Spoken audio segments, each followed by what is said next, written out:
Bentornati a Curiosando Bologna. In questo video parleremo del portico più lungo del mondo, il portico di San Luca. Ai portici di Bologna generalmente intesi riserveremo invece un apposito video, dove diremo che Bologna è la città che ha il record mondiale per il maggior numero di chilometri percorribili sotto i portici.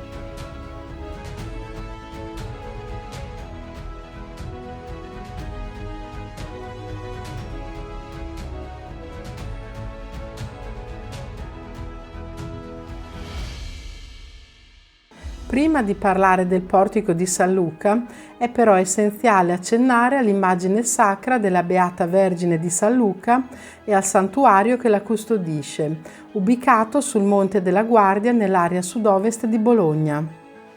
Secondo una leggenda, questa immagine sarebbe stata dipinta da San Luca Evangelista e sarebbe stata consegnata dai sacerdoti della Basilica di Santa Sofia a Costantinopoli ad un pellegrino greco, con l'incarico di portarla appunto sul Monte della Guardia.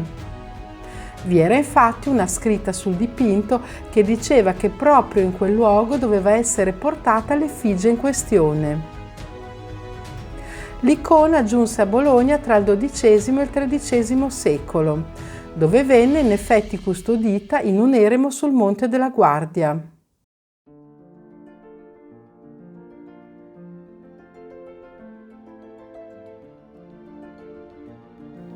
Tra il 1741 e il 1765 venne edificato, in sostituzione dell'antico eremo, il santuario che vediamo tutt'oggi, su progetto di Carlo Francesco Dotti.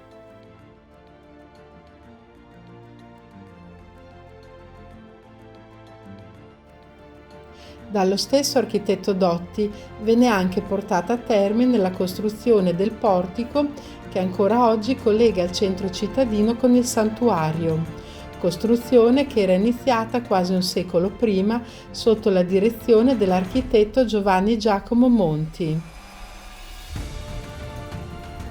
L'idea dell'edificazione del portico derivava dalla necessità di proteggere da ogni condizione climatica avversa il crescente numero di pellegrini che si recavano a visitare l'immagine mariana dipinta da San Luca. Il portico di San Luca, come è comunemente chiamato questo portico, è con i suoi 3.796 metri di lunghezza il portico più lungo del mondo. Il tratto in pianura si estende dall'Arco Bonaccorsi fino all'Arco del Meloncello e misura 1520 metri. Il tratto collinare che porta dall'Arco del Meloncello fino al santuario misura invece 2276 metri. Sulla costruzione del portico vi è una leggenda. Premettiamo che già nei primi tempi successivi all'arrivo dell'icona a Bologna vi era l'usanza, che esiste tuttora, di portarla una volta all'anno nel centro cittadino per farla adorare dai fedeli, dopodiché veniva riportata nel santuario. Secondo la leggenda, un anno accadde che dopo che l'icona fu portata in città, venne una bufera così forte che si preferì mantenere il quadro della Beata Vergine nella cattedrale di San Pietro, per poi riportarlo nel santuario il giorno successivo in attesa che la pioggia smettesse. Il mattino seguente l'icona non era più nella cattedrale, ma venne ritrovata già all'interno del santuario. Si narra che durante la notte il dipinto fosse risalito da solo e che fosse stato protetto dagli alberi che si trovavano ai lati della strada che portava sul Monte della Guardia. Gli alberi avevano piegato le loro cime sulla sacra effigie per ripararla dalla pioggia, venendo così a formare un tunnel che ispirò la costruzione del portico. Una curiosità riguardo questo lungo porticato è data dal numero degli archi, i quali si dice siano 666, il numero della bestia, ossia del demonio, secondo il libro dell'Apocalisse. Un tale numero non avrebbe, secondo alcuni, nulla a che vedere con il significato spirituale del portico e del santuario. Secondo altri, invece, proprio in virtù di questo numero di archi, il portico evocherebbe, con la sua lunghezza e sinuosità, l'immagine del serpente, simbolo del demonio, sottostante alla Madonna, rappresentata dal santuario e da lei schiacciato. Tale immagine ricorrente nell'iconografia cristiana ben rappresenta la vittoria del bene sul male.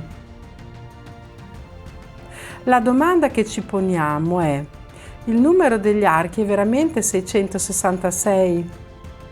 La risposta sembrerebbe scontata, basta contare gli archi e verificarne il numero. In realtà non è così semplice a causa di una serie di fattori, di cui indicheremo i principali. Iniziamo col dire che in ogni portico vi sono due categorie di archi. La prima categoria è quella degli archi longitudinali rispetto alla lunghezza del portico, ossia quelli che si vedono bene dall'esterno. La seconda categoria è quella degli archi interni al portico, ortogonali rispetto alla sua lunghezza, sotto i quali passa il viandante. Nel portico di San Luca il conteggio degli archi interni appare più rapido e agevole, in quanto tali archi sono numerati. L'ultimo arco interno ad essere numerato è il numero 658.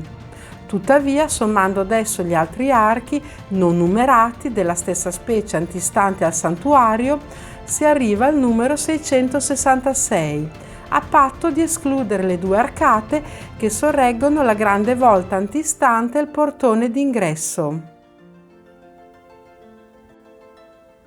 Quanto abbiamo detto ora costituisce però solo l'inizio del problema, poiché prevale l'opinione che oggetto del conteggio debbano essere gli archi longitudinali, quelli visibili dall'esterno.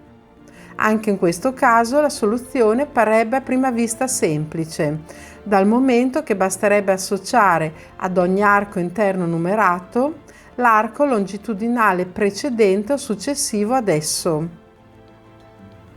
Si incontrano però dei problemi nel decidere come vadano conteggiate la struttura precedente al numero 1, ossia il grande arco Bonaccorsi, e la struttura successiva all'arco 666, ovvero una delle due ali che formano il complesso del santuario.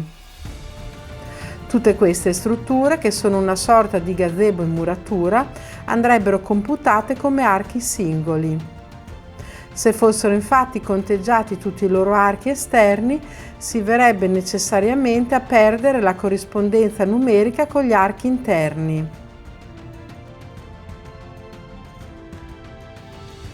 A rendere più enigmatica la questione si aggiunge il fatto che in alcune arcate del portico è visibile una numerazione più antica, ora in massima parte sbiadito o illeggibile.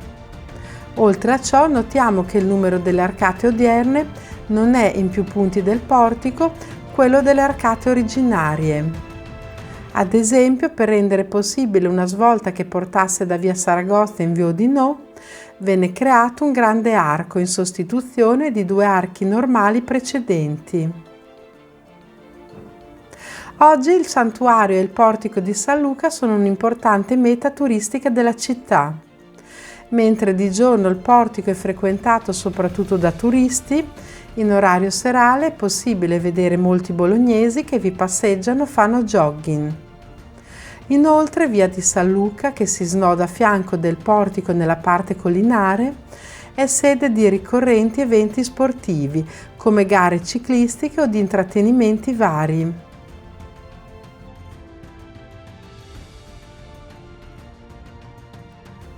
Con l'aiuto della computer grafica abbiamo provato a vedere come poteva apparire un tempo il tratto collinare del portico quando l'area non era urbanizzata. Lo abbiamo ritratto in una scena notturna, immaginandolo illuminato da fiaccole o lumi ad olio. Se il video vi è piaciuto mettete un like, condividetelo ed iscrivetevi al canale. Un caro saluto a tutti e arrivederci alla prossima puntata di Curiosando Bologna.